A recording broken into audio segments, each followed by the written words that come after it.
Mr. Brister? Yes, Gina? I just wanted to say that I think it's really brave of Todd to do this. And I think we should all show him how glad we are that he's here.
All right. Hello, everyone, and Christ is risen. And yes, this week I remembered to put myself on stage and unmute. Glory be to God in all things. That was blasphemous. Forgive me for that bad joke. All right. Without any further ado, we've got a lot to cover today. What can I say? I was actually overwhelmed doing the preparation for this stream this week. I wasn't really expecting that. This is a movie I've watched during my youth. Many of us did, at least that are old enough. And this is a movie that you can find. I think it's even free online, if I'm not mistaken. It's a cult classic. It was a game changer. It influenced many people. In fact, a recent reference to this movie was what prompted me to do it, coupled with what's going on in the world today and as of late. So, and on the back of what we covered last week, which was Groundhog Day, doing the same things while expecting different results. So, on the back of that, actually, let me share one of the videos. I finally made a short that broke more than a couple of hundred views. This one reached 7.3 thousand, which is a first for me. And again, it kind of happened like they said. The ones you don't expect are the ones that tend to go viral and that kind of thing. The ones that you really want people to see are the ones that don't get much attention at all, which is unfortunate. But at any rate, I'm glad this one got out. I'm a little concerned about how it might have been interpreted. But yeah, I'll let you be the judge. What do you guys think? If you haven't caught it, let's check it out now. That was a pretty good day. Why couldn't I get that day over and over?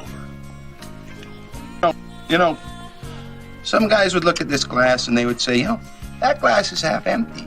Other guys would say, that glass is half full. I think you was a glass is half empty kind of guy, am I right? What would you do if you were stuck in one place and every day was exactly the same and nothing that you did mattered? No, that sums it up for me. Okay. Yeah, again, that's from last week's movie review, Groundhog Day. I find it interesting how they flashed immediately to the sign in front of the bowling alley with a green neon bowling. For 420 kind of thing. I could be wrong, but yeah, they don't spend that much money in production by accident. That was definitely set up. The reason why is what can be argued.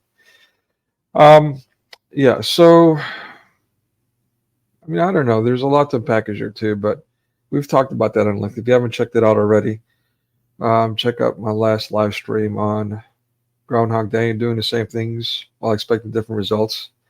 Like, for example, expecting someone who was pro lethal serum and proud of it after all these congressional hearings and civil law cases and government hearings and so on around the world, even the CDC and so on having to admit the truth about how lethal serums were, even though they're forcing us and all the backward dictates during the lockdown and so on. And, the congressional hearings on Fauci and how that's not being covered as being completely hushed. More of the same, right? More of the same Commi-Natzi-pagan socialist media. That's silencing us. While others, for whatever reason, and the reason is becoming evident, are genociding us. So there's a problem here.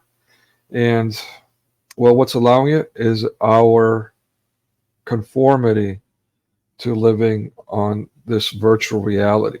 And the lines have become blurred. What's virtual, what's real when real, what's misinformation, disinformation, and so on. To the degree where now any individual can make AI fake of anybody saying anything. So what do you trust? And again, now that I'm on this tangent, talking about that, let me just include to that, point out that discussion we had in seminary a couple of decades ago about how or why Jesus Christ came to where he did, when he did, and why not now with all the technology that we have that can prove his existence. Well, with regards to the technology proving existence and what we just said, there you go. There you go. So there you go. Am I right or am I right or am I right? Right. Bing! Bing again! Bing! Bing! yeah, that delay is frustrating. I'm having some tech issues I'm trying to resolve, but I'm working on it. I'll get it fixed sooner or later. At any rate, I mean, yeah, doing the same things while expecting different results, especially lethal serums, myocarditis, thrombosis of the legs, and so on and so forth. I have close, loved family members that are suffering through these things, have been suffering it, and yet they're adamant they're going to deny, even though it's on the VAERS website, the symptoms. They've been warned before they took the stuff and so on, what the symptoms will be. They're going through it. They're still adamantly lying the obvious. Oh, the doctors don't know. What do you mean the doctors don't know? Are you kidding me? Are you kidding me? It's not. They're not being Brilliant at all. Not very bright or wise at all. I pray and hope that people will stop doing that. Stop passionately, angrily, maliciously living in denial, forcing it on others, so we can address the issue. Otherwise, this green agenda, this Baal idolization, Baphomet worship, this anti-Christian culture is going to continue to thrive. We've got to combat it, do our part, and that's what we're doing here. All right. So I might address that later, but let's get to the movie because we have a lot to cover. All right. So I uploaded a different version, hoping that this won't get truncated.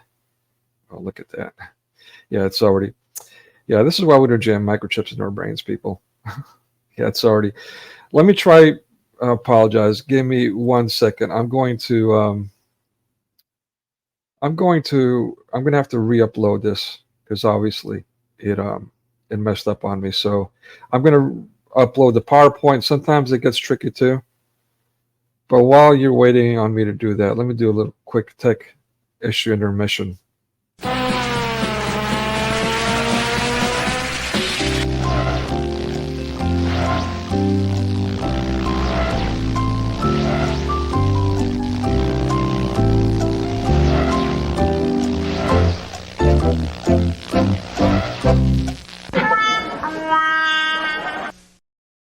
Yeah, we're back, but I'm still fumbling around with the tech. I don't know what in the world is going on, but this is super duper, super frustrating, to say the least. Okay, let's try this. Upload. Okay, apologies. All right, while we're waiting on that, let me replay the clip that we started at the beginning of this stream, just so we can make a couple notes on that. And at the end of the stream, I'll be sharing the link to come up and discuss things if you'd like, by the way.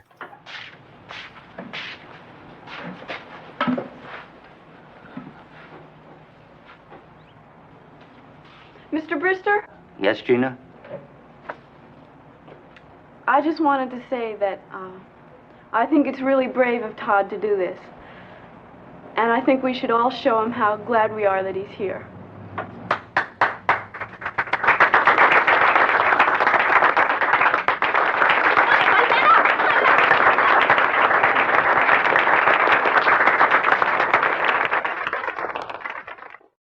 As Brands is foolish to put it, that's cringe. But there you go, the applause sign. Hey, celebrating basically what we were forced to do worldwide at 2020, a lockdown, quote, new norm, end quote, detrimental dictates. Yeah, okay, so let's take a look at this. The Boy in the Plastic Bubble. It was a 1976 film. Again, it was a cult classic, influenced a lot of people. We'll cover everything step by step, in depth. And I would love to have your feedback. Again, I'll be sharing the link near the end of the stream if you want to come up and have a more in-depth back and forth dialogue about any point. But in the meantime, please leave things in the stream, your comments, or if you watch this afterward, in the comments there. But yeah, their symbolism will be their downfall. There's something that I came across a couple of years ago, and I've seen over and over again, and it's become pretty undeniable. I mean, you can see for yourself here. For example, the rainbow. I didn't realize how far back their employment of the rainbow and how they've weaponized it. How far back that actually goes? It goes back decades, evidently, generations. So this isn't something suddenly they decided to do. This is something they've conditioned us with worldwide for quite some time now. Okay, at the 0-minute marker, going right into it, of course. Call me if I can be of any help with your decision. Okay, that's a doctor talking to the parents. He's come to their home. He drives up and he informs them that, oh, by the way, for those, if you have not seen this movie, again, I'm sure you can find it free online. It's only $1 if you can't. I'm sure, give or take $1 or $2. It's worth it. I actually love this movie still. The production value, particularly for a TV movie, is great. I mean, these TV movies tend to be low budget, and the acting and all that is wonderful. For example, the lead actor in this is John Travolta, which now is a household name, or has been for a couple of decades. But when this movie was made, he was really just a character in a TV movie called Welcome Back, Kotter, which so he was just getting into the mass media stardom.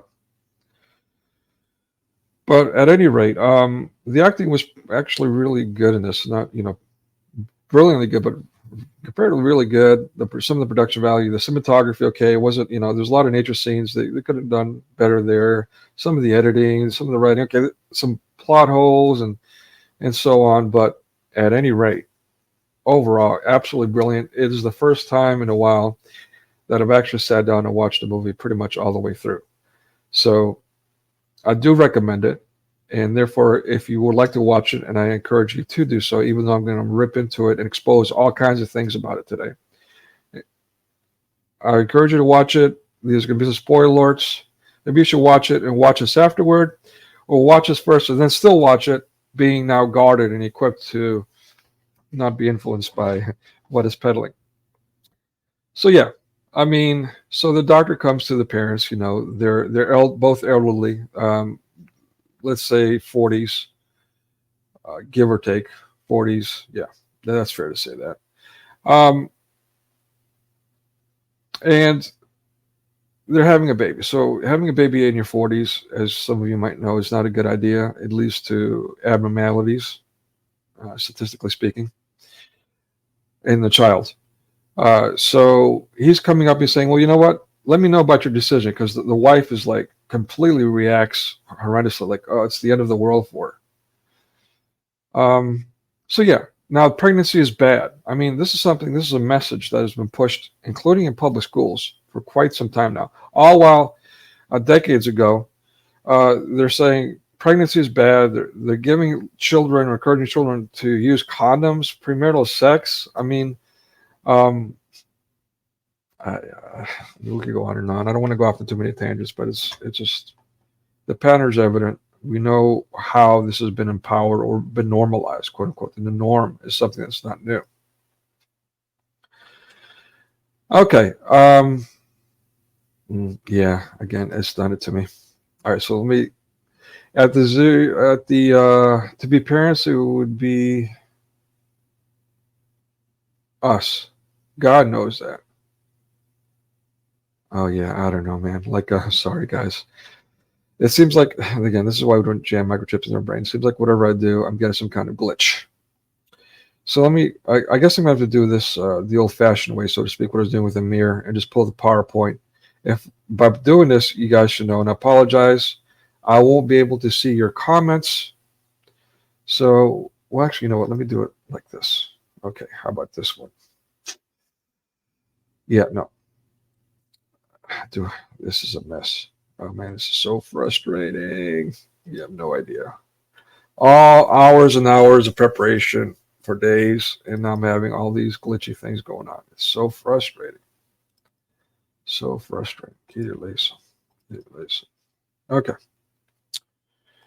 I think maybe because I can't find my PowerPoint. The notes. Let's use that. All right.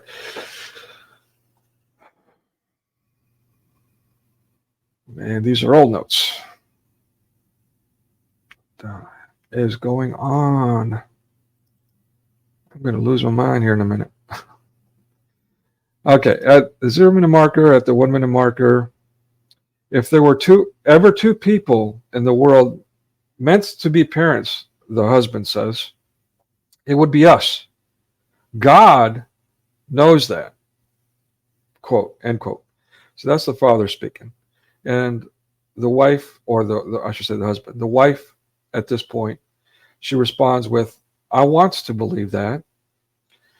So again, the rhetoric here, the writers and the creators, the directors, the editors, the producers who screened this and gave the thumb of approval and so on, all these creative teams have produced this reaction. This, oh, you know what? Getting pregnant is a horrible thing. Well, it's up to God what happens. And she goes, well, I want to believe that, but, I don't think so. So, and then you might already know, if you don't, what happens next? Well, they have a deformed child, one that struggles with autoimmune deficiency syndrome. Not AIDS as we know it, the virus, but yeah, autoimmunity issues. Okay? And that's significant too. We'll talk about that at depth, I should say, of course. So, yeah, I mean, is that okay? So some people might watch that. Oh, you know what? He said God knows what we should be parents or not. Yay! And through a Christian lens, you would say, oh, see, this movie is pro-Christian. But is that what's really going on? Is it really pro-Christian? I mean, if for that moment, for example, he said God. Is he referring to Jesus Christ, or is he referring to Yahweh? What's he referring to? There's also that, by the way. But yeah, the Pavlovian cross is being employed in this movie too, and I'll show you all the examples, the terms. Oh my God, and all these kinds of things, and what is being Pavlovian fashion being associated with. All right. And so also, it's worth noting that this actor who's playing the husband / father, in real life is gay, and in the 21st century, that was a public thing. He was one of the Billboard gang pro-sodomy. Yeah, so, and we'll talk about more and those implications too, coming up. So at the 4-minute marker, all right, another Christian moment. He's doing a Catholic cross, a sign of a cross. But again, Pavlovian fashion, the devil's chord strikes. What is the devil's chord? Those that are in music, please, and especially if you want to come up later, expand on that or put it in the chat. I'm not an expert in music, but let me at least share this with you real quick. It's just simply a, come on, things are lagging. I apologize, people. God, so I'm having all kinds of tech issues today. Yeah, so the devil's tritone. This is something that it's kind of like 6 apart, okay? So there's that number 6 again, which is interesting. It's just kind of like that jarring kind of thing. They call that the devil's chord. Again, someone who's an expert in music, please feel free to expand on that. But the devil's tritone or devil's chord is an interval spanning 3 adjacent whole tones, and that's from a type of music. Again, I'm not an expert in these. This is really going back to Byzantine music, the very beginning of written Western music. Okay, enough of that. But yeah, there you go. So why are they doing that? This sign of the cross, and she does it too while she's on the surgery table, with all these things are about to happen, and the tritone devil's chord strikes. Coincidence? I mean, after a while, when this is happening over and over again in every movie for decades, you got to really write off that coincidence shenanigans, quote unquote conspiracy theory. This is a conspiracy theory. People that are still adamant about that, they're either part of this agenda, they're just pure evil, or they're just so unable to cope with reality that they must passionately lash back at hearing the truth, which is, it's just a shame. It's disturbing. You know, we need to get over that because enough's enough. All right, next one. At the 5-minute marker, he was born exactly like your first son. All right, so what was the issue? Earlier we talked about how the mother's freaking out. She's pregnant. They already had a miscarriage earlier. Or not a miscarriage, I'm sorry. He was born and died quickly because of immunity issues. And so the baby died immediately from that. And now she's like freaking out. And after all, we just said all these religious things. God knows what's going to happen. And they're doing the Catholic cross. Well, lo and behold, this child too has the same problems as the first child did, which died. Huh. Shocker to me. Shocker. Not. All right. At the 8-minute marker, the mother and the father, this is really weird. I've actually got a video clip. I got to remember how I was also having issues sharing things because I'm limited on what I can share. I think I've got a video clip uploaded to YouTube, copyright approved. So, yeah, at the 8-minute marker, the mother and the father are sneering at the white privileged neighbors and coveting their child relations. Let me go ahead and cue that up so you guys can see for yourselves what I'm talking about. It's quite, how can I put it? Quite whack. All right, here we go. Volume off, 1,000 clicks. I should have queued that video while I'm doing this. Okay, share, presents, more clicking. Here we go. Bring it up stage. Oof, good gravy. All the clicking. Let me maximize this. That should look better. And you know what? Let's add a nice little effect to this to set the mood. Take us back to the 1970s. Voila. Look at that. Isn't that a beauty?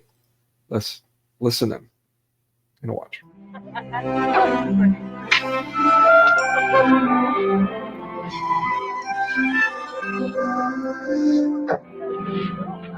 Going over the up this morning, honey? What for? I said, what for? Hey, Nick, what's the matter? Oh, I hate seeing that little girl, Ned. I'm always looking at her.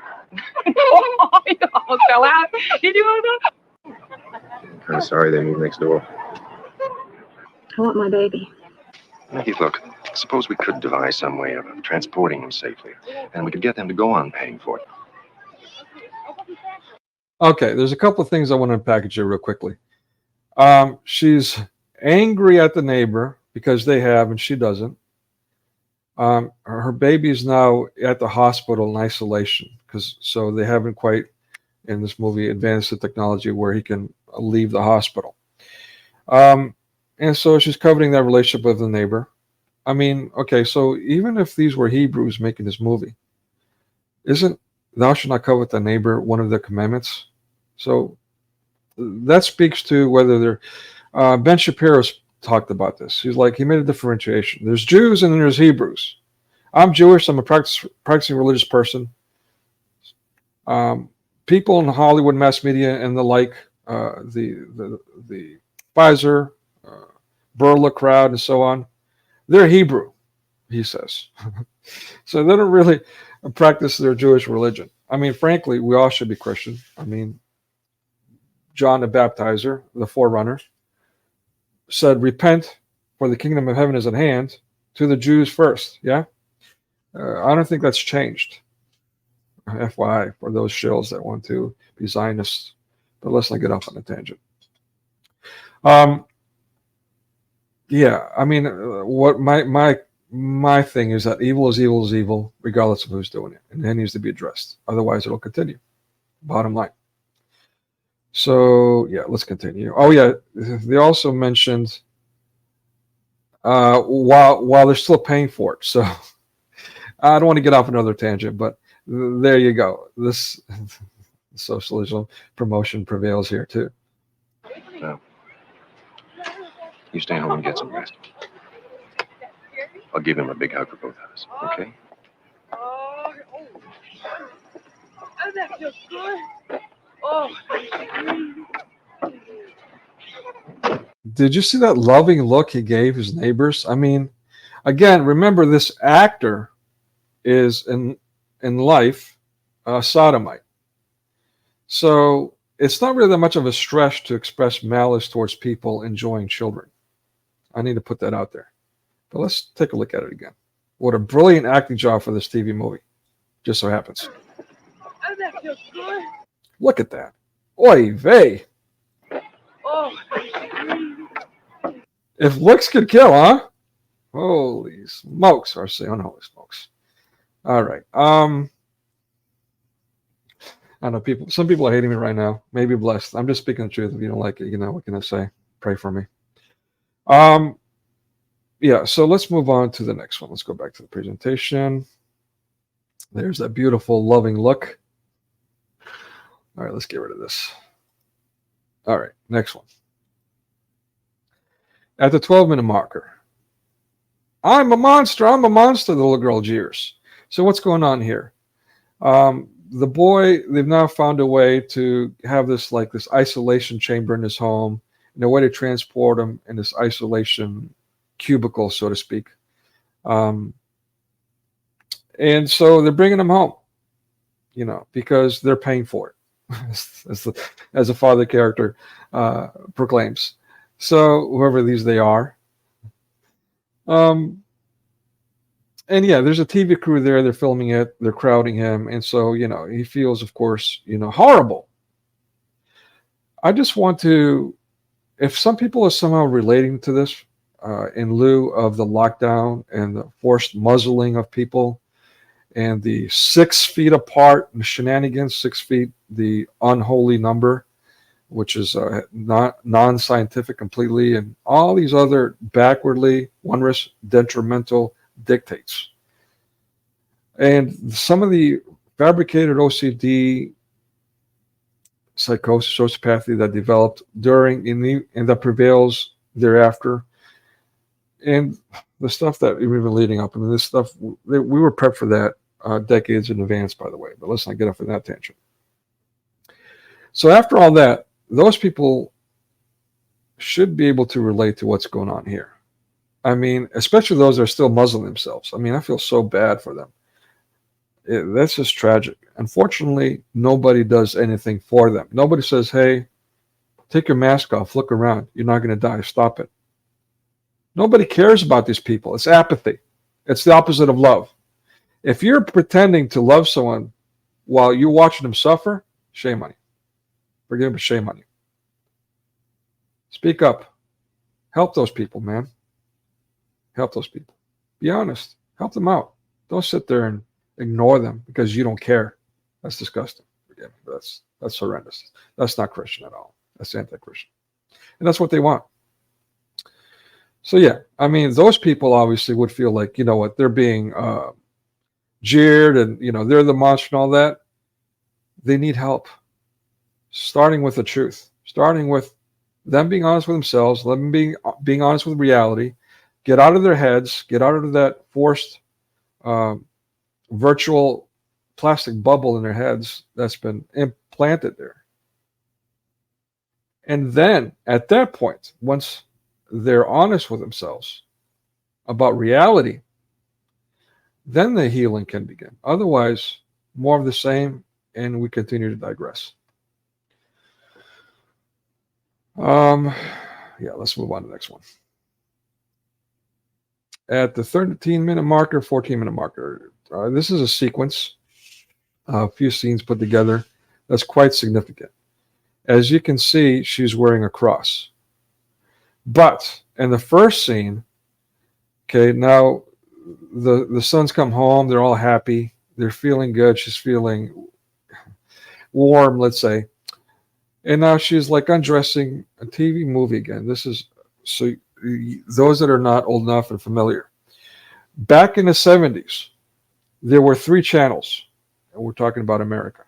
ABC, CBS, NBC, and that's it.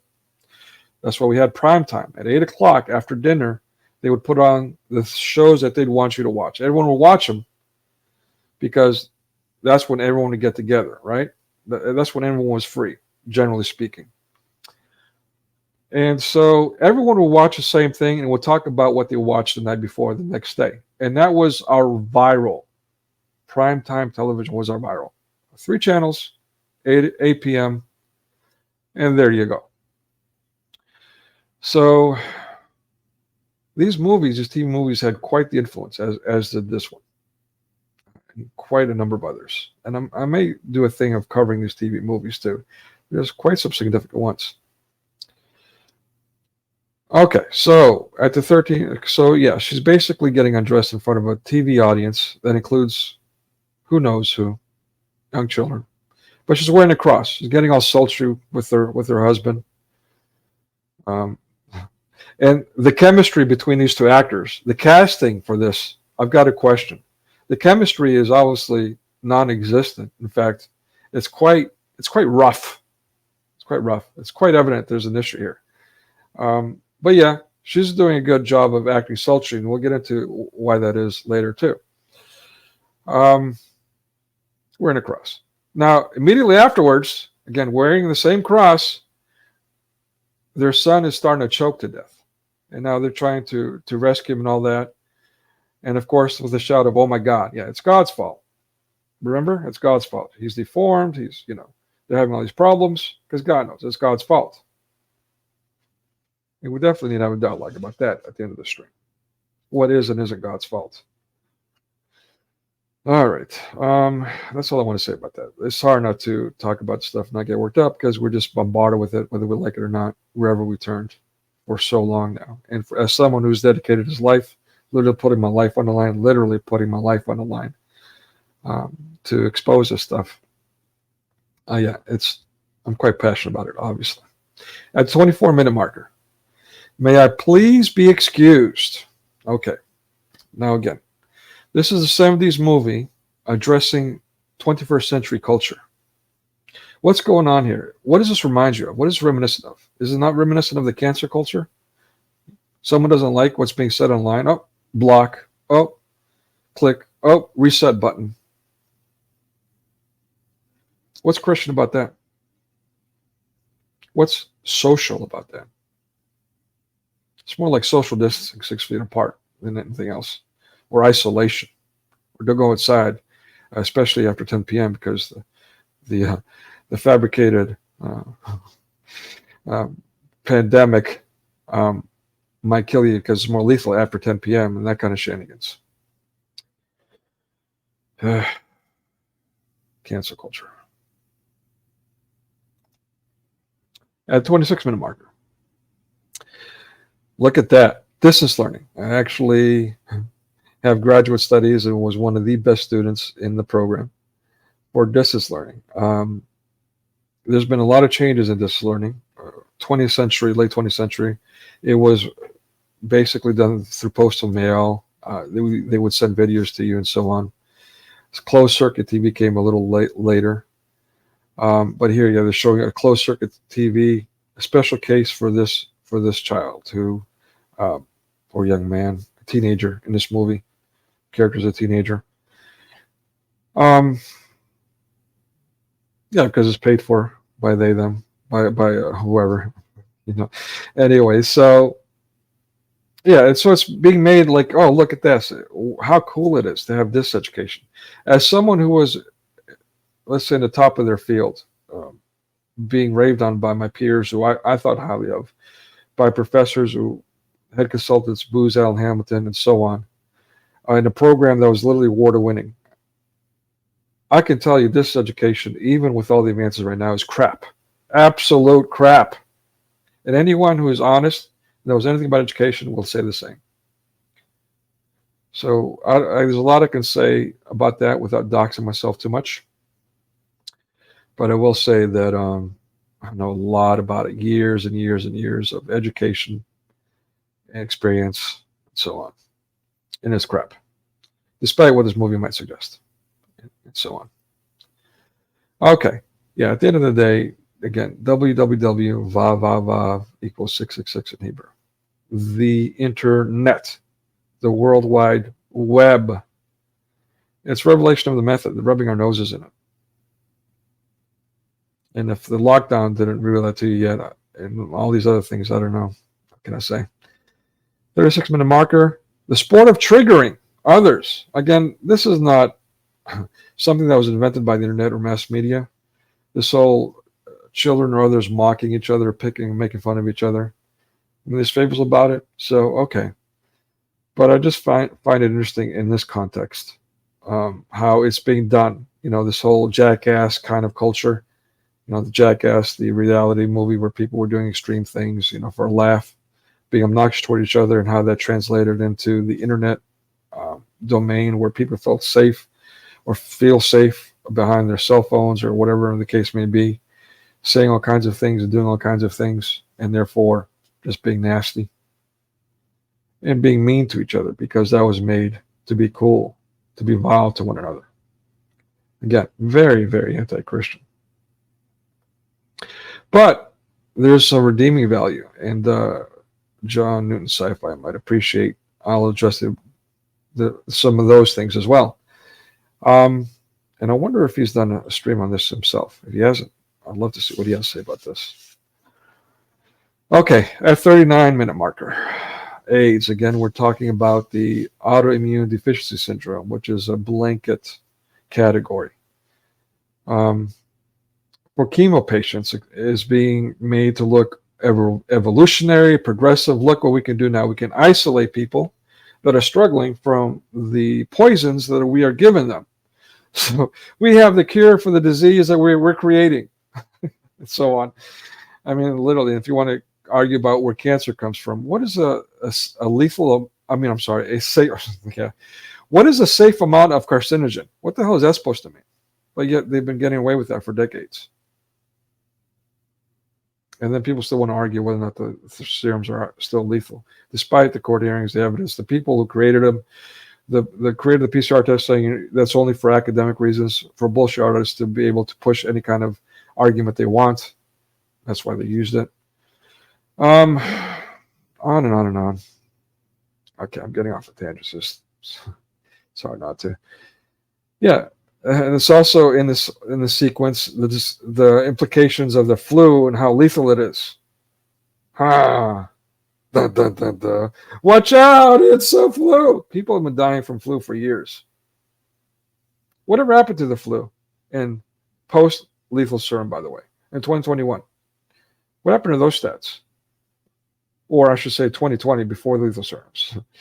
What about the NFL, by the way? The NFL, over 1,000 players and faculty, fat guys, old guys, unhealthy people, were diagnosed with COVID in 2020. Over 1,000 before the lethal serums.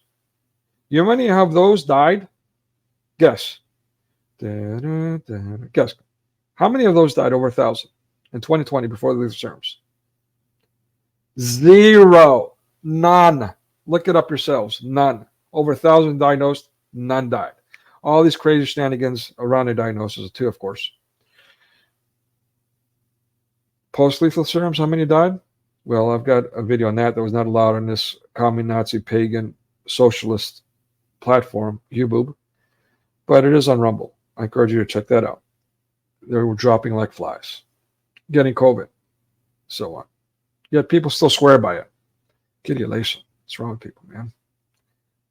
What's wrong with people? Why do people have to choose so much? I don't get it. Special lieu of everything. At the 42-minute marker, if I were to never get out of here, I don't think I would keep going on. Whoa! Yet another production. Technically, this is 30 Rock, not Hollywood. Same. Promoting suicide. I mean, he just says it. Yeah, that's left as the happy music, whimsical music, and that's the solution. Well, if he can't get out of his isolation, he'll just off himself. Sound familiar, by the way? What happened in 2020? Forced isolation, depression. People were forced to lose their livelihoods while Walmart was being promoted. Did you know that Sam's Club is now a big franchise in China, communist China, right now? I mean, what else needs to be said here? You can go to Walmart where more people are, but you can't go to the mom and pop. Close them down. Where's the accountability? People stop being scared. Stop censoring yourselves. Stop bending the knee to the Commi-Natzi-pagans. Get active. Speak the truth. Denounce, rebuke evil. Rebuke the sin. It's going to come to pass, regardless, but we still have to do our part. All right. At the 43-minute marker, I think about all my friends, and this is the blonde character, the one with chemo, by the way. He's doing chemo, and he's got immunity issues now. Getting all that action. And also the sequence to talk about masturbation, prostitution, premarital sex. You know what? Okay, so I got a video. Yeah, this got to be on YouBoob too. Also, copyright. Green light. Yep, here we go. All right, give me 1 second. You know what? While I'm doing that, let's take this another intermission. Got to kick out of my own face.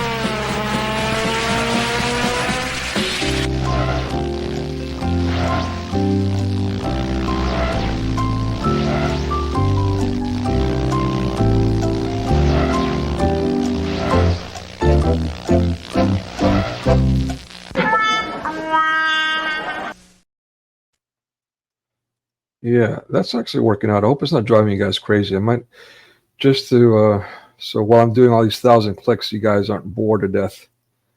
All right, let me do my little fancy little popcorn moment, watching TV together in the 1970s, taking us back. And here we go. If I was never going to get out of here, I don't think I'd keep going on, you know? Easy, you can do it easy. You know what really bugs me? What? When they discovered the tumor, I was too young for girls, you know? Yeah. And now that I'm old enough, I can't do anything about it. I just got to point out, guys, if you guys are hating the way this looks, I did this intentionally, gave it this effect. Imagine what it was like back then having to watch this stuff. And we loved it. we're eating this stuff up, but this is what it looked like for us. But it was still viral, quote unquote viral, still prime time. We still talked about this wonderful stuff we watched the next day. So enjoy. Sometimes I just get so... I can't stand it.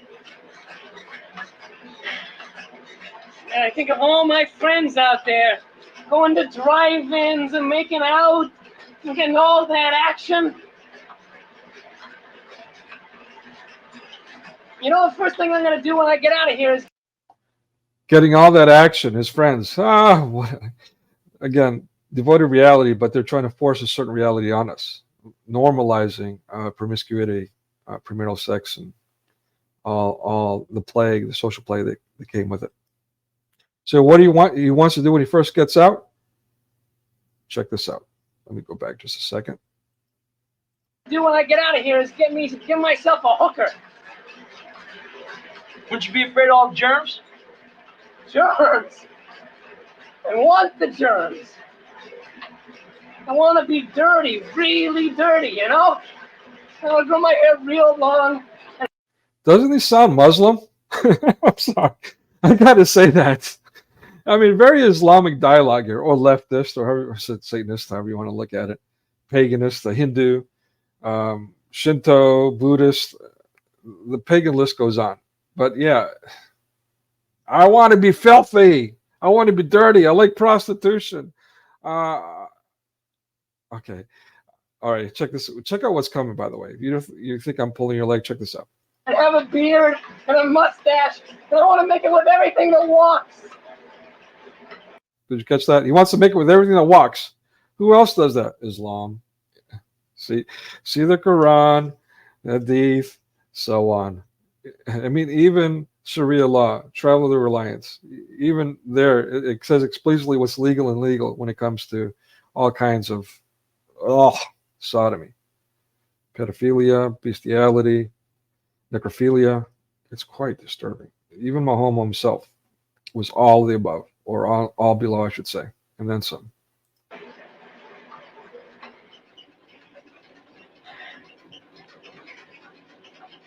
Roy. Yeah? Do you ever, you know... All the time. Me too. Okay, whimsical music. I mean, that's the norm too. This other plague or sickness, masturbation, which leads to all kinds of problems, including social problems. Yeah, not to mention sociopathy. eBay, 6 feet apart. Elsewhere in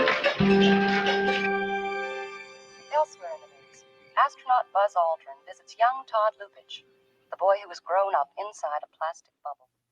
Okay. Yeah, so that was fun, kind of, sort of. All right, let's get back to the presentation. Again, I'm not seeing any comments. I don't know if people are just born away, bored to death or what, but I would love to get some feedback, and especially at the end of the stream, if you have something to add or if you want to challenge me. Believe it or not, I'm going to sound like it right now, but I'm definitely open to dialogue. I'm quite open to it. Quite open to it, despite some recent accusations. I'm not going to get into that. Another tangent. Okay. Yeah, let's move on to the next one. Okay, so I can't see this one. Let me go back to my notes. 15, huh? Let me go back. 43-minute marker. Apologize. I didn't make sure I sync my notes with what we're talking here now. All right, the 44-minute marker. You're Buzz Aldrin, aren't you? The man who walked on the moon, says the main character. Oh, God, I don't believe this, he says whimsically. So this is obviously seen as pro-space exploration. But what I find interesting, particularly, or especially these days, are those people that are pro-space exploration, there's aliens. We've got to go to different planets. We're destroying the planet. We got to put nature over people. We got to put animals over people. People are the worst. Animals and nature, we idolize and worship. They're superior. These kinds of things. Why is it that those same people want to argue about the quote unquote new world, the colonization of the quote new world, end quote? They complain about that and those kinds of things. Portray those people as villains, and I'm not excusing some of the behaviors that included. But if you're against that, then why are you pro space exploration? What about the poor Martians? You want to colonize Mars? How do the Martians feel about that? Do those people ever talk about that? Sorry. It's useful idiots, man. They're just so stupid. It's just like it's baffling, it's cringe, it's hypocritical, of course. It's all these things. But just so dumb, it's hilarious. So stupid, it's funny. But tragic, too, because as they program to, they continue to attack us, which is not a good thing. At the 47-minute marker, redemption as she asks for forgiveness. And yes, asking for forgiveness is that simple. Yet, people tend to be so ego-driven, especially in the 21st century by design, that the simplest of things is beyond them. And it's quite tragic. How many problems come from that? From this ego and so on. Okay, so what happens before this? Basically, there's a beach scene. Did we somehow feel like I skipped the beach scene? Anyways, there's some things that I tried to leave out, even though there were some things on here. I mean, pretty much I'm covering most of the movie in detail. I can't help it. There was just so much to cover. So, again, apologize. Spoiler alert. If you want to watch this, please just stop. Already covered half the movie. But, yeah, I'm also going to cover how it ends. I'll try to leave out as much as I can to not spoil it. But even if you watch this and you haven't watched it before, I still encourage you to watch the movie. I like the movie. There's a lot to get out of it, and there is some redeeming value in it. So basically, she does something really vile to him. Again, I think we did cover it. We were talking about how the triggering culture, how basically her friends dared her to be nice to him. Her neighbor, by the way, she's a little girl from the beginning of the movie that we talked about. They were saying, shouting, I'm a monster, I'm a monster. This is her grown up. And so they know the guys are hanging out over there at basically at their home, which is basically the neighborhood, so to speak, between two homes. It's a little pond. They live by a lake. And so, yeah, there's some jealousy going on, that kind of thing. So basically they get her to be nice to him and then run off because it's a prank. And so he's devastated by it. He's isolated, so he's got no, very thin skin, so to speak. He's got no pun intended. He's got no sense of social skills or understanding. And so this devastates him.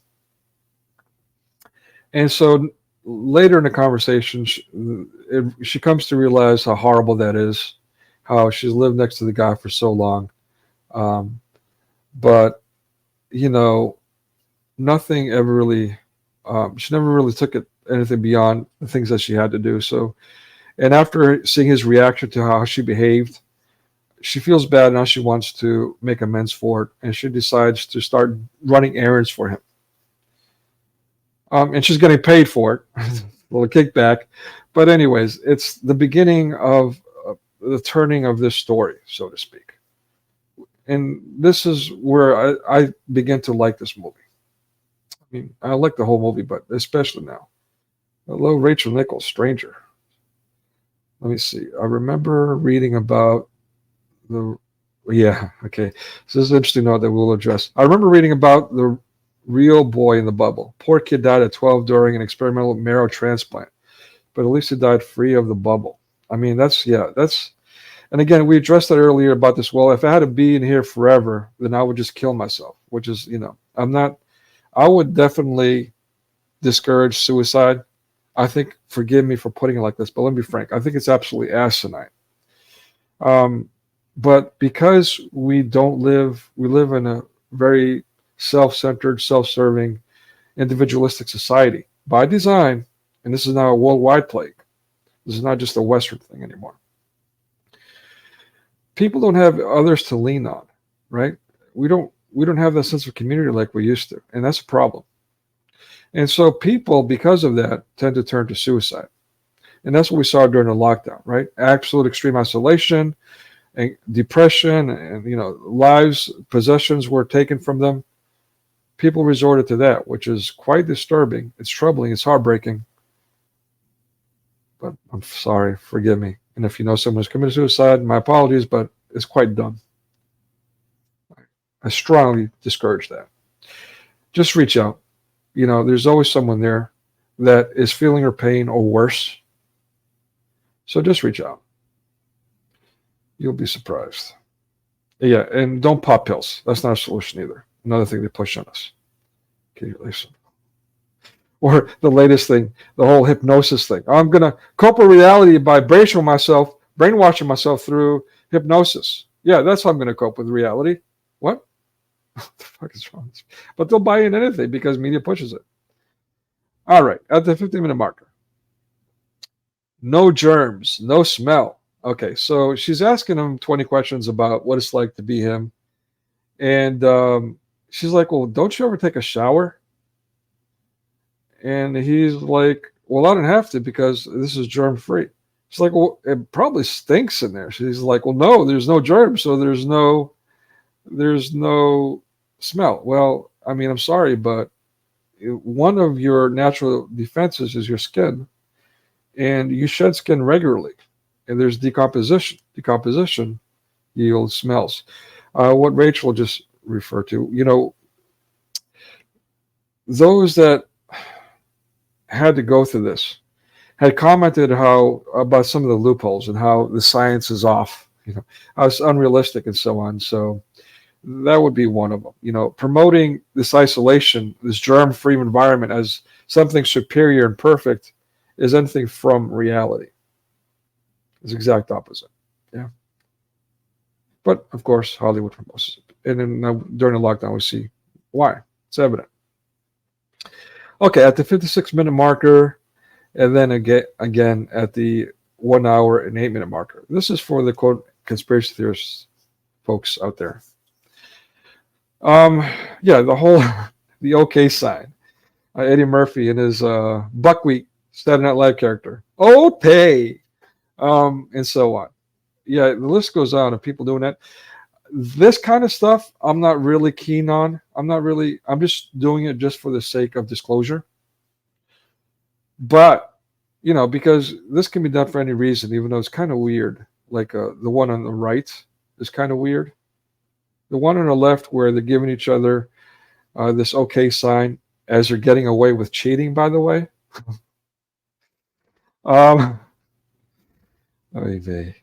Yeah, so they're flashing the sign, getting away with cheating, flashing the sign as now he's wearing, as Buzz Aldrin put it, a cosmonaut, an astronaut on Earth.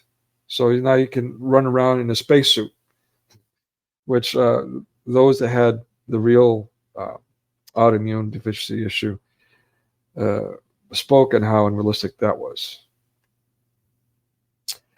So yeah, I mean, again, they've been promoting this in the norm for decades, but especially early in the 21st century with the germaphobia. Don't touch the doorknob. Don't touch this. Don't touch that. Or you'll die. But we see Dr. Erickson early in the 2020 blowing everything up, including, again, virologist and practicing doctor, and so many other experts, frontline doctors and so on, expressing, scientifically proven that you need exposure to germs to build an immunity.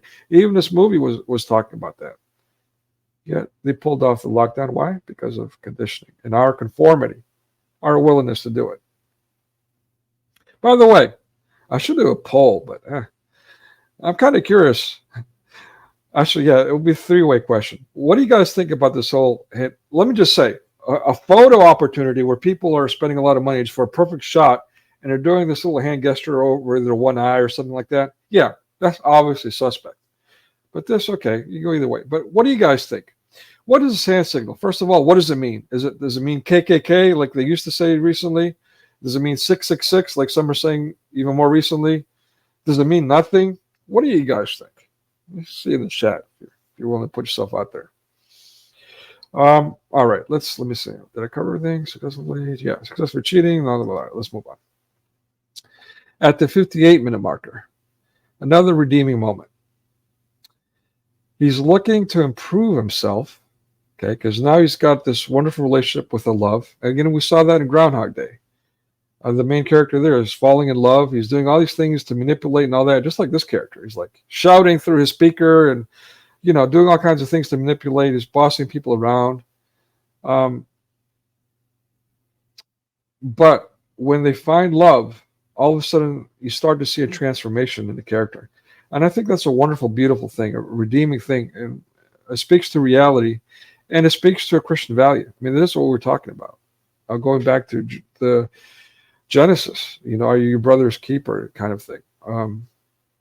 Yeah, I mean, one hand washes the other, so on.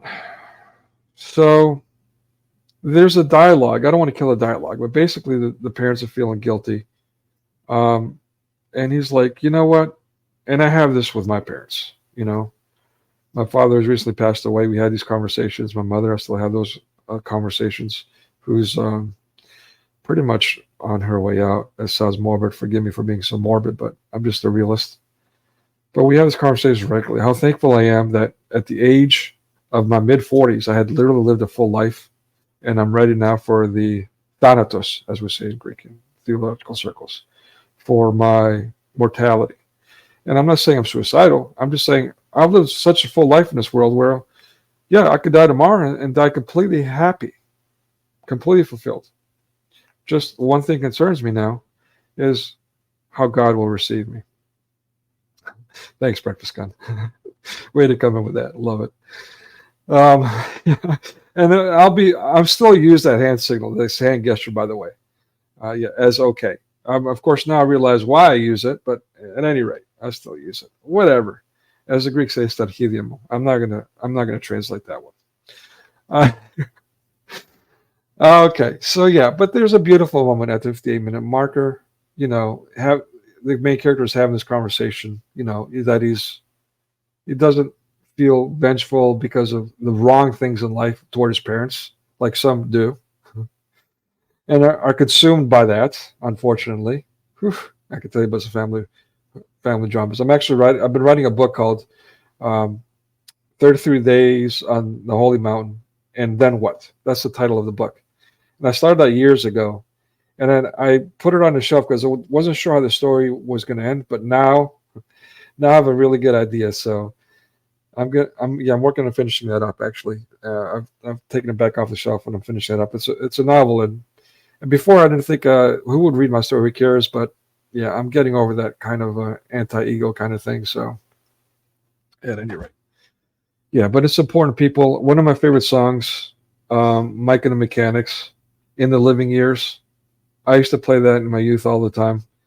Yeah, it's important to, let your parents know that, of course, one, that you love them, but to be, for thankful. Even Tupac did a whole song that was really popular about his ex-con crack addict mom, Dear Mama, how wonderful she is. So come on, people.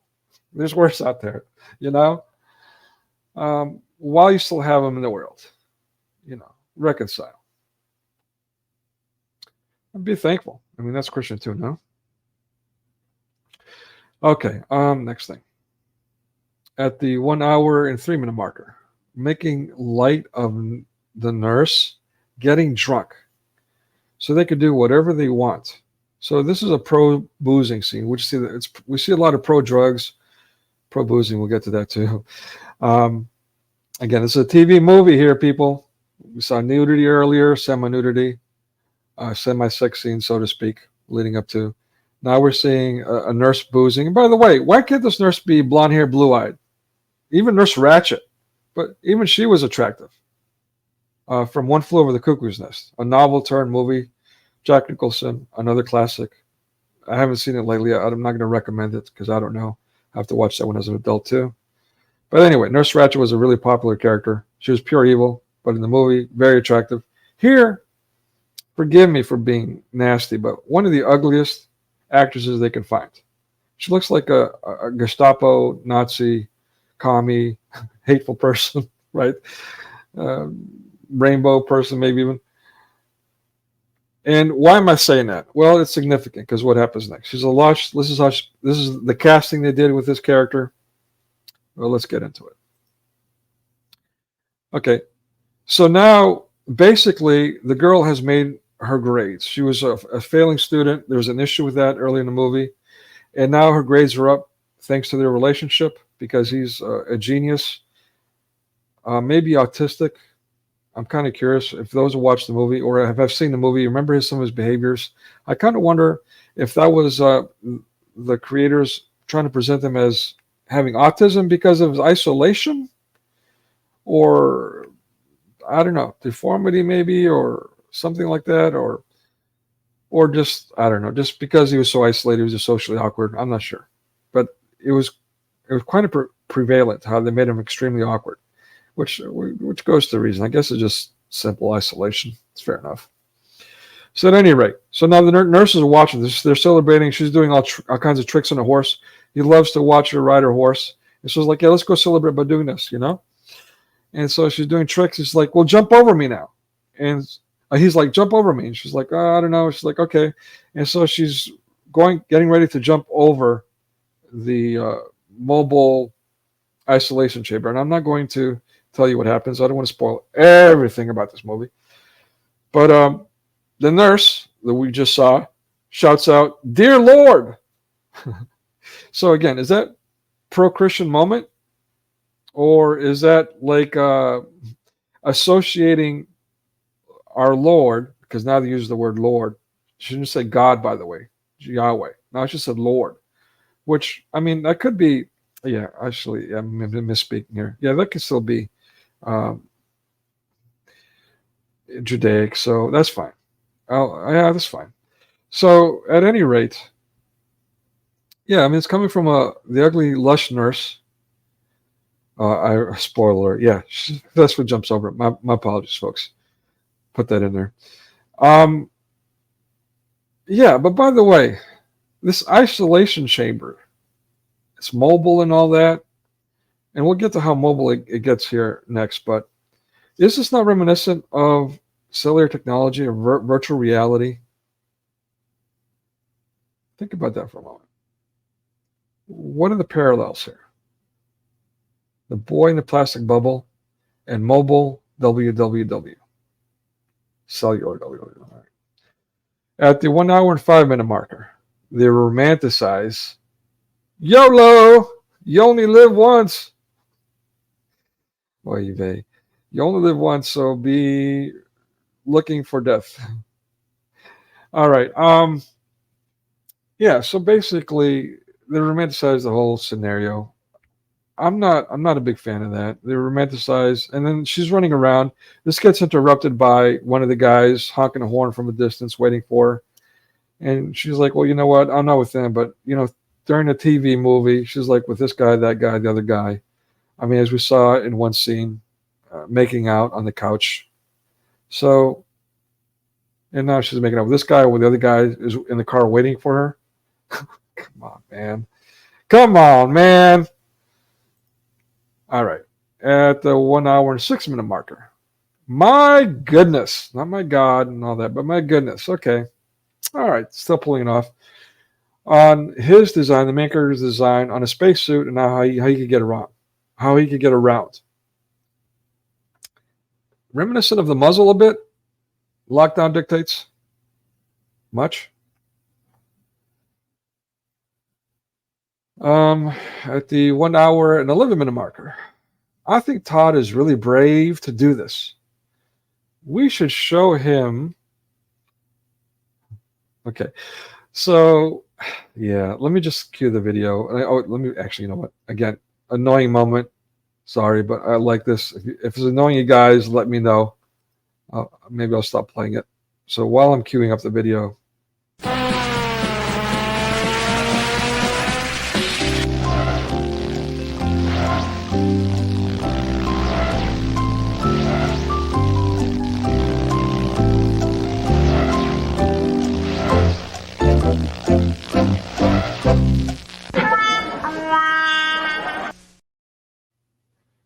Okay. Huh. I'm having problems getting this video up. What a bummer.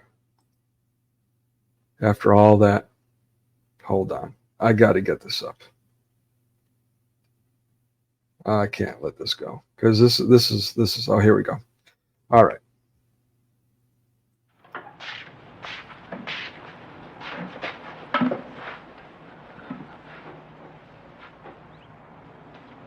Mr. Brister, Yes, Gina? I just wanted to say that I think it's really brave of Todd to do this. And I think we should all show him how glad we are that he's here.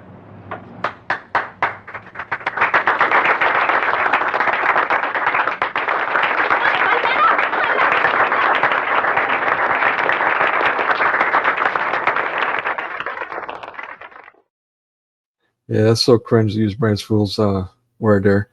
It's just hilarious. I don't know. Okay, so yeah, I mean, basically, he's so brave for being isolated. Okay, yeah, in the movie, in the context of the movie, he's brave for coming out into the public. So I applaud that. It's just that in the context of reality of what we've been put through, you know, in the preparation to that leading up from the 70s, apparently, evidently, on through all this germaphobia and all this stuff that was fabricated via mass media. Yeah, it's hard for me to feel good about this particular scene.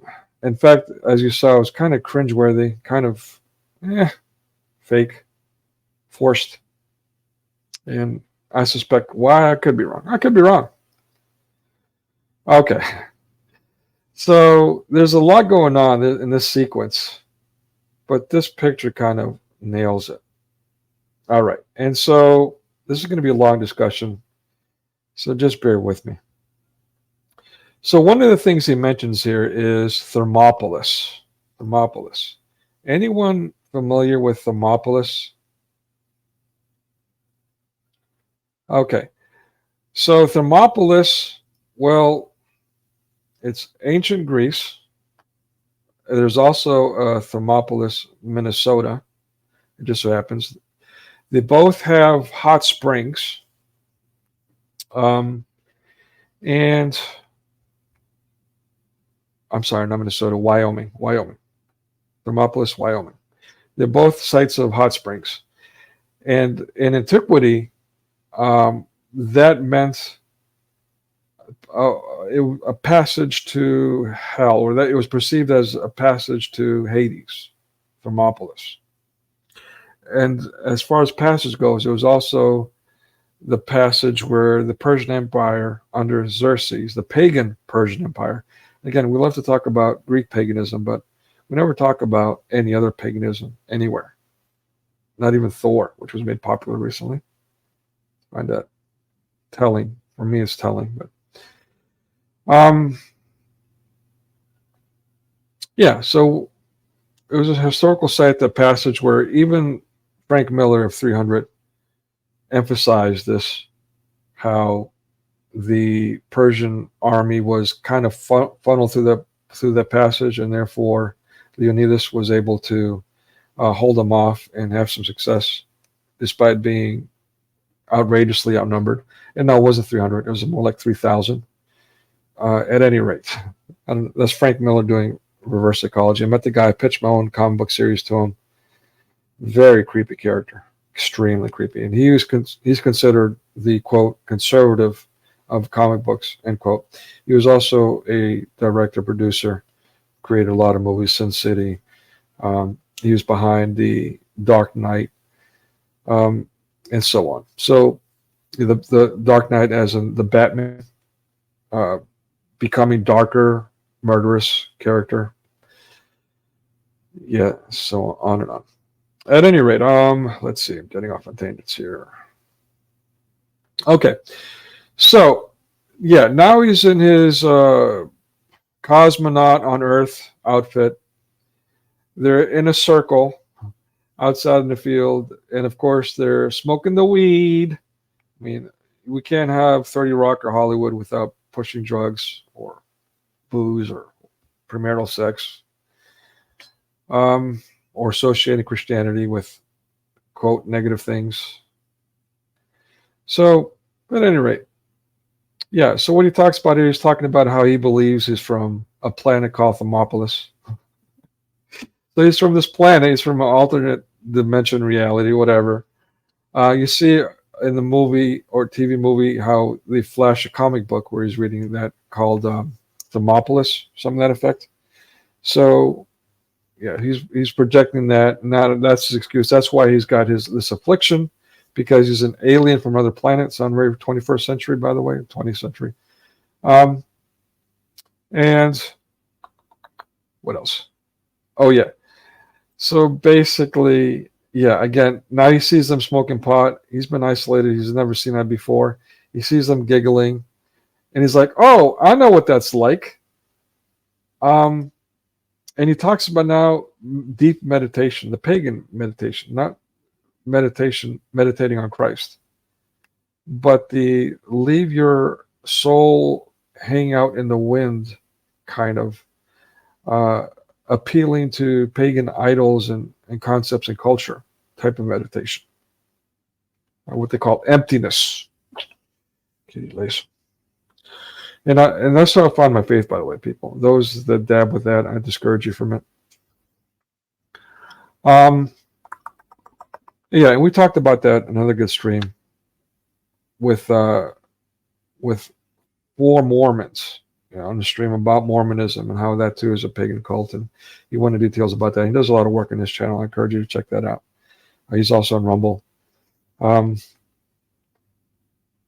Yeah, so basically, I mean, I'm getting lost in thought here, but basically there's a lot to cover here. But you can see, again, another scene. It's made cool to do the drugs, to do meditation, and to be loopy and live in a virtual reality. It's also climactic, and he has to run back into his isolation chamber because he has this moment of competition. He's like, well, he's him and the blonde character, the best friend of his neighbor, the girl that he likes. They have this moment of jealousy, and so now he's like, well, you know what? Let's do push-ups. And so now in his little spacesuit, he's doing push-ups with the guy, and he beats him. But then now he's run out of oxygen, and like he almost dies because of it. And so this too is kind of like along the lines of that. Well, what's going on these days? Competition, the net sum zero, survival of the fittest, that evolutionary talk that's quite genocidal. And who does? Lloyd does. That talks about, others do too. So yeah, I mean, yeah, just more of the same people, and we're seeing this goes back decades, from the 70s. Any questions, comments? I'll be sharing the link in a little bit to expand on things if you'd like. How far are we in here? Okay, we're pretty much on time. All right.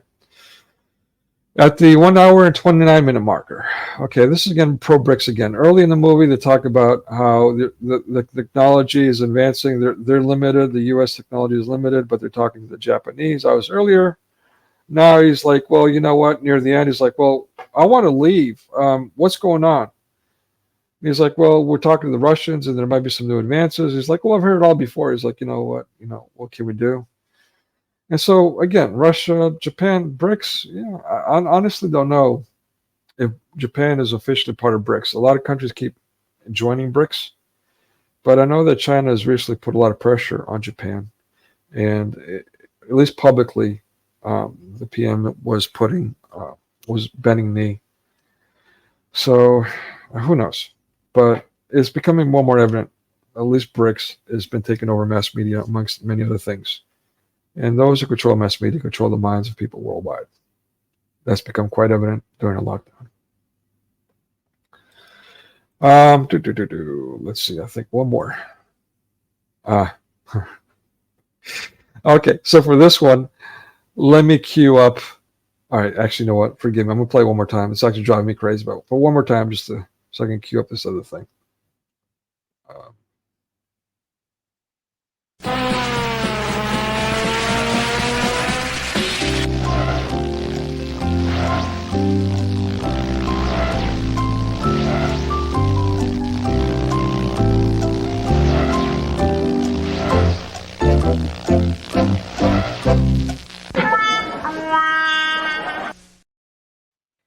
Okay. So this is near the end. Again, spoiler alert. I've spoiled a lot of the movie already. Even if you've watched this, haven't watched it before, I still encourage you to check it out. Even though I'm ripping into it, and rightfully so. Okay, which one is this? I'm confused there. Oh, here we go. Okay. So, should I put the TV thing on there? Yeah, let's put it on there, just for kicks. This is actually the scene from a movie. A song was written for the movie that became popular later. It's by Paul Williams. But I don't want to take the risk of nasty people messing me up. So I'm not going to play the music. And it's not a great song anyway. But when I watched this movie again, preparing for this, it immediately stood out. And then I looked at the lyrics. And in the context of things, it's quite intriguing. So let's take a look at it. The sound off. Sound off, yes. And while I'll read what it says.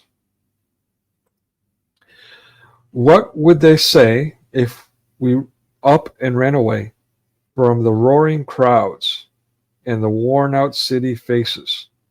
Would they sound familiar, by the way, of what's going on? Would we not look back? Okay, so this is very reminiscent. How glorious is hugging the tree. Hugging the tree. I love nature. I worship it. Forgive me, guys, for killing a good moment. This is actually a beautiful moment. But I'm just keeping it in perspective with regards to mass media messaging. It's habitual messaging. It's relentless. Not only systematic, but now evidently systemic.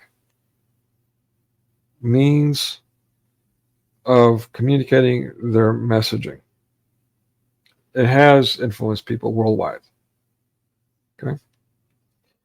So, yeah, let's just stop staring here.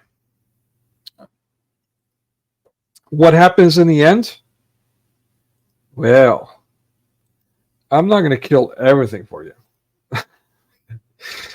So, what happens in the end? Yeah, you know, that is all I have for you guys, believe it or not, with regards to the movie.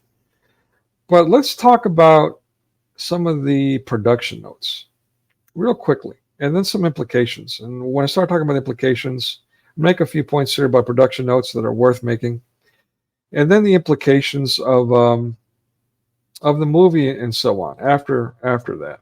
I'd love to hear what you guys have to say, some feedback on that. Okay. So the first thing is produced by Aaron Spelling and Leonard Goldberg. What kind of names are those? Anyone? Starsky and Hutch and Charlie's Angels. Anyone knows what Charlie's Angels is? It was Woman's Lib. Now we know it's Anti-Man. Movie. I liked it. One of my favorites. But in retrospect, Starsky and Hutch. I watched a couple of episodes when I was young. I have to watch it again. I'm not really sure. Directed by Randall Kleiser. What kind of name is that? Who later directed John Travolta again in Grease, which is offensive, by the way. The title alone is offensive.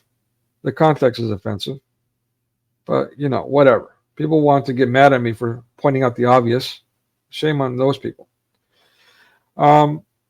It was filmed at William Howard Taft High School. This was in northern LA. Or in LA. I believe it was in northern LA at any rate. There's also one in Chicago. There's a university, Howard Taft University. The schools are now charter schools. Charter is a relatively new thing around the turn of the century. But, yeah, the Howard Taft University. Anyways, you see a pattern here. You see where I'm going with this, right? By the way, there's a lot of movies or shows that were filmed there, including Mask, another really popular game-changing TV movie with Cher. And also The Amazing Spider-Man, the first one, was filmed there. And a list. There's a list of movies that were filmed at this site. Some of the plot holes. David Vedder was one of the kids who actually had this affliction. Skip the ads. Oh, my bad. I missed that. Sorry, I wasn't. Yeah. I don't have two screens yet. If I ever get a replacement computer, I'll be able to get two monitors. Until then, my apologies, folks. I'll be missing things and fumbling around a little bit. David Vedder, yeah, he said that some things were misrepresented. There's some plot holes there regarding the science. Yeah, and so this I've got to share, man. There's a grooming going on here. Let me share this picture. Come on, baby. Okay, give me a minute. I gotta pull this up because this is worth looking at. God, why is this I got a little bit of lag too. Come on, baby. Open up. This is why we don't jam microchips into our brains, people, or anywhere else. Why would you put crayon on the Mona Lisa? Makes some damn sense. All right, let me get rid of this too. Go from studio, add. All right, come on, wait. There we go. This scene. Tell me what you think of this. What is going on here? Is this? What in the hell? Again, look at his stance. There's the Nurse Ratched, so to speak, in the background. The mom, we will get a close-up of her later. She's in her 40s, and we're going to talk about that in depth right now. But as I said earlier, this actor was a 21st century poster boy, one of many, who, quote, came out bravely. They made it a thing about how, he was a former Broadway actor, surprise, surprise. But, the entertainment industry, and I've been part of it to some degree, even starting as early as high school, being in drama club and all that. And I got to tell you, it's riddled with people that are sodomites, that like to explore.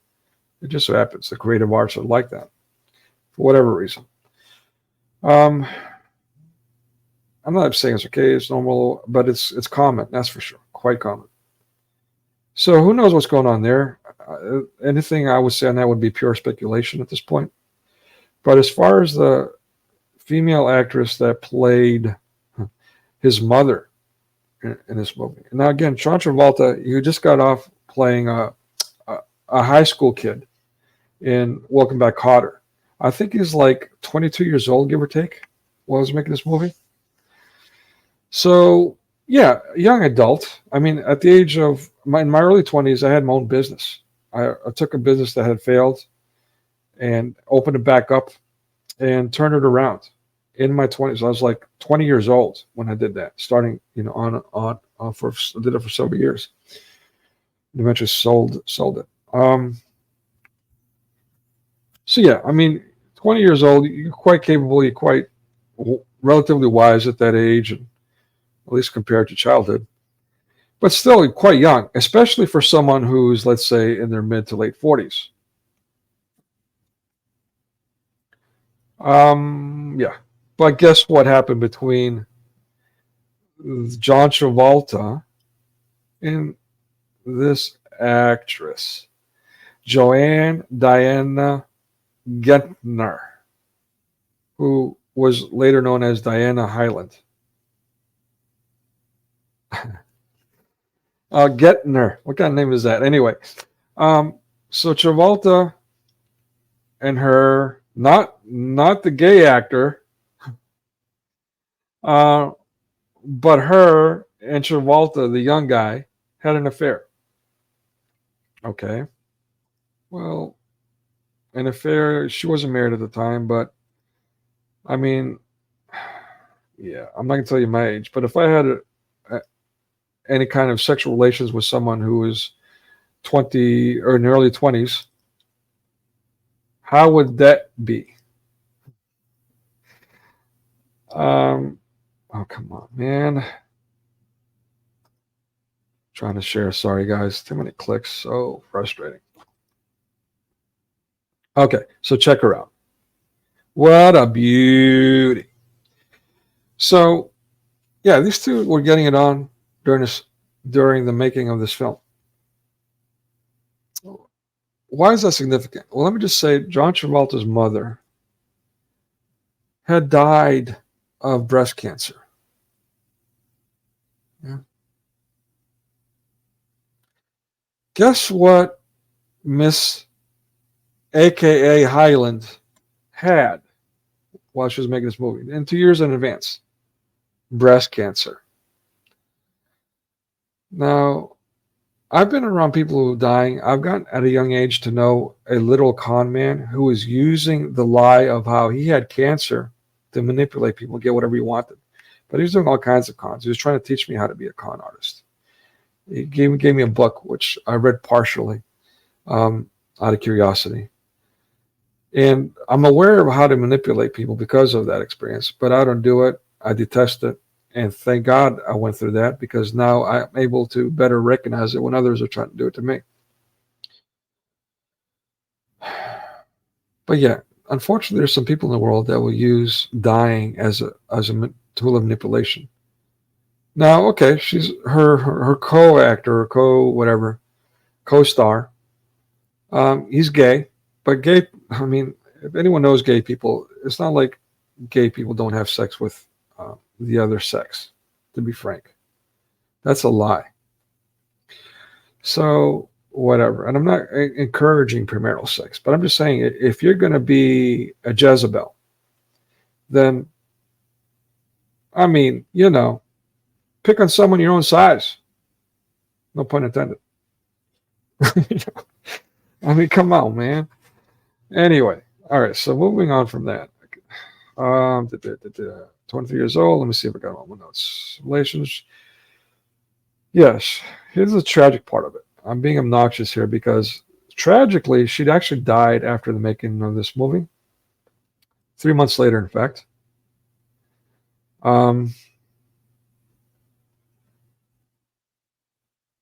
Yeah. So what's also interesting is she was also cast at the time when she died as a character that was a wealthy woman who has designs on a much younger character, Henry Winkler, the character from Happy Days who played the Fonz. Oh, this was a Happy Days episode, in fact, 1977. And by the way, and we talked about this before with the live stream on on Blink with Adam Sandler, where Henry Winkler played the father character in that movie. Yeah, he was another one that was a poster billboard sodomite. Pro-gay, pro-rainbow in the 21st century. We seen a pattern here, people. We've seen an inner circle. It's quite evident in it. So what's going on here? Is it, quote, art imitating life or something worse? Again, it's all the same. All these people have the same characters, the same agendas. They push the same ideology. And they force it on us, whether we like it or not, all under the banner of open-minded and all this other shenanigans. It's quite vile, hypocritical, and evil. It's anti-Christian. That's the common denominator. Okay, so last note. So some of the portrayals of the main characters' character quirks. I mentioned that earlier. What do you guys think of those who watched it? Were they trying to portray him as autistic or just awkward because of isolation?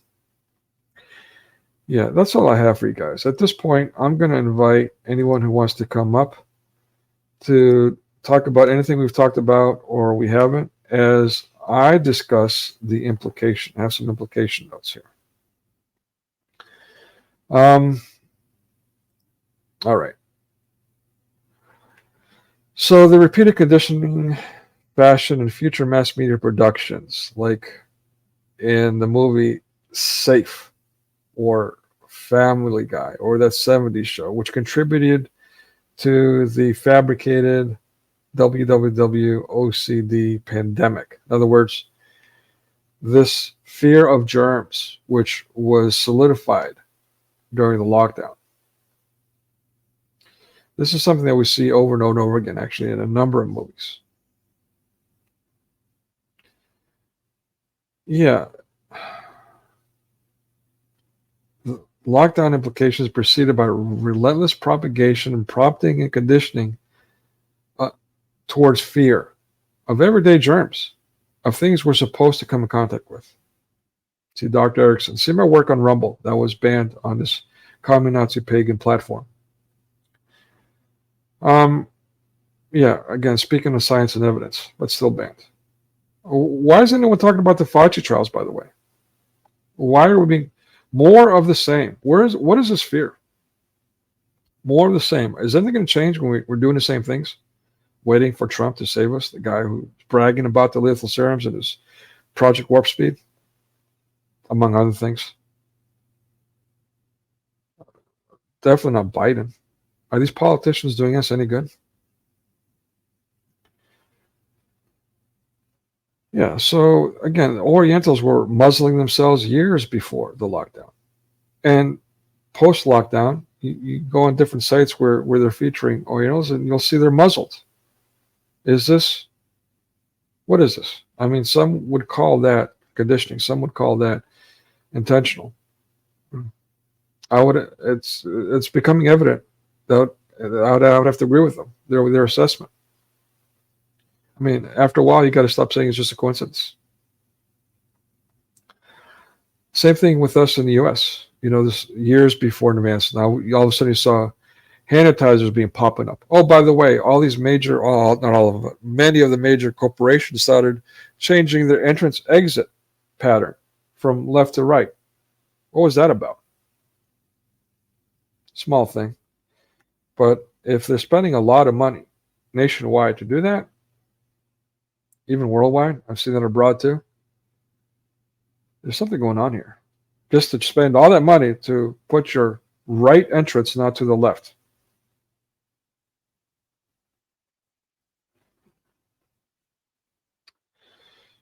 Yeah, so again, it's worth noting, and I've said this over and over and over again, and it's quite significant. There are three key factors in causing abnormal psychology in people. I bet by now you guys can name them, but let's just go over them. First is isolation, major contributor. What was forced on us during lockdown? Isolation. Next is anxiety. What was forced on us during lockdown, before lockdown, and still going? Anxiety. And then substance abuse. Again, over and over and over again, pushing substance abuse, including opioid abuse, which officially in 2017 was declared a public pandemic. But where's that discussion? Where's people going on about that? Yeah, so what's been made cool is being crazy. What Seinfeld episode is that, Breakfast Gun? If any chance you can reference that. Like, are you talking about an episode on the Boy in the Bubble? Did they do an episode on that? I'll have to check that out. I might have to do a follow-up, maybe a short or something, a video, because I'm intrigued about that. I mean, yeah, and then again, actually there was others. Okay, yeah, thank you. So yeah, I mean, there was others. There's a lot of references to the Boy in the Bubble. Again, they've been playing with our heads for a long time, and now we see why. What would they say if we up and ran away from the roaring crowds and the worn out city faces? Would they carry on and on when they found out we were gone, or would they let us go? Would they tag along, or would they know to leave us alone? We'd live in the country, leave us alone. We'd make it just fine, happy in one room, shack. A shack? You alone, nothing, and be happy? I could definitely relate to that. Some of you know. And we'd not look back. Now, would we? Why wouldn't we look back? I mean, we can just Google it. We don't have to know anything. We can forget everything from, never mind, one day to the next, one moment to the next viral thing, and all of a sudden, what we just knew becomes obsolete, contradicted even. Yeah, let me make sure I've covered everything that I want. We've got the, Diana Highlands affair. Thermopolis, Hermopolis. Yeah, we got that covered pretty much. Yeah, I think we've got that. We've got everything I can think of covered. And it looks like nobody wants to come up, and that's quite all right. So with that, I'm not quite sure what I'll do next week. It will likely be an Eddie Murphy montage, given his recent movie in the movie theaters and the reboot of Coming to America they did recently, which was so off-putting. But now this shenanigans, I mean, yeah, I've had enough. So I'm going to do one on Eddie. I'm definitely going to do one on Eddie Murphy. And it's 4 blockbusters, major influential ones, including Trading Places with Dan Aykroyd, but also 48 Hours, Coming to America, as I just mentioned. Yeah, so these kinds of things. And if I can, I will do it next week. If not, I'll cover something else. But it's going to be coming up either next week or the following week, one on Eddie Murphy. So be there or Shaitan will urinate in your ear. Same bad time, same bad channel. I'm going to try to work on these tech issues. And yeah, I mean, it's just a mess. I need a new computer, folks. Oh, by the way, here's a good time to plug that. I need a new computer. If you are able, first of all, and willing and appreciate what I'm doing here, please support my work by helping me with this much needed purchase.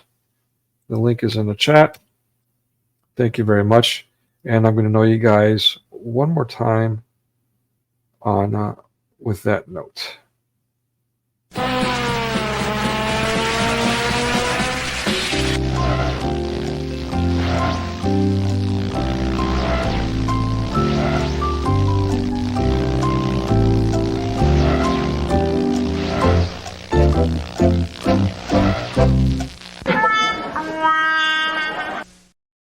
Yeah, they can't do that on television now. How much have they done, and how much complaining have they done about censorship by their regulators that they created themselves? They self-regulate, yet they're complaining.